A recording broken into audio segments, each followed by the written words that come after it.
पूर्वांचल नामा में आप सभी का स्वागत है। मैं हूं शक्ति प्रकाश श्रीवास्तव। जीत कर भी हर जगह हारे जंजी।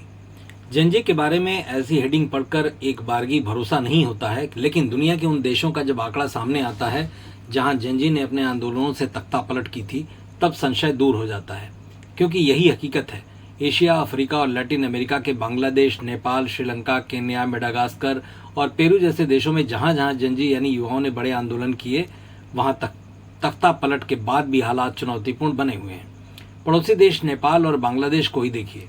नेपाल में पूर्व रैपर बालिन शाह के प्रधानमंत्री बनने के बाद भी हंगामा जारी है, जबकि बांग्लादेश में सरकार बदलने के बाद भी पुरानी राजनीतिक ताकतें ही हावी दिख रही हैं। तो इसका मतलब हुआ क्या? हालांकि यह हकीकत है कि दुनिया भर में जब जंजी ने सड़कों पर उतरकर भारी विरोध प्रदर्शन शुरू किया तो सत्ता के बड़े बड़े सिंहासन हिल गए। बांग्लादेश से लेकर केन्या और नेपाल तक युवाओं की जिद ने पुरानी और भ्रष्ट सरकारों को उखाड़ फेंका। इन आंदोलनों ने ये तो साबित कर दिया कि इंटरनेट और सोशल मीडिया की ताकत से किसी भी तानाशाही या सुस्त शासन को बदला जा सकता है। लेकिन असली सवाल ये उठता है कि सरकार बदलने के बाद उन देशों में हुआ क्या? क्या युवाओं को उनका हक मिला, या पुरानी राजनीति ने नए चेहरे पहनकर फिर से कब्जा कर लिया? मतलब नतीजा शून्य। नेपाल में तख्तापलट के बाद 35 वर्षीय पूर्व रैपर बालिन शाह नेपाल के सबसे युवा प्रधानमंत्री बने।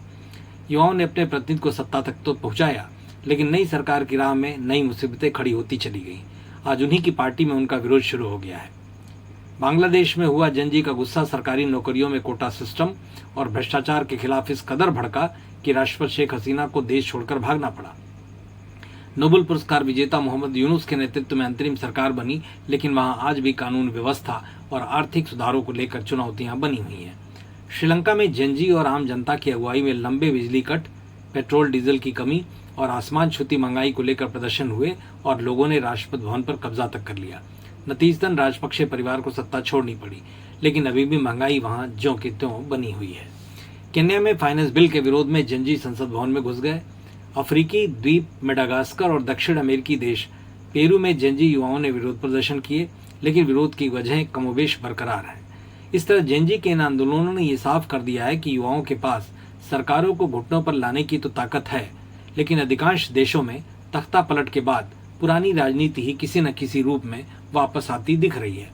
मतलब नतीजा सिफर रहा। मतलब की बात में आज बस इतना ही। कल फिर मुलाकात होगी इसी समय, इसी चैनल पर। तब तक के लिए नमस्कार।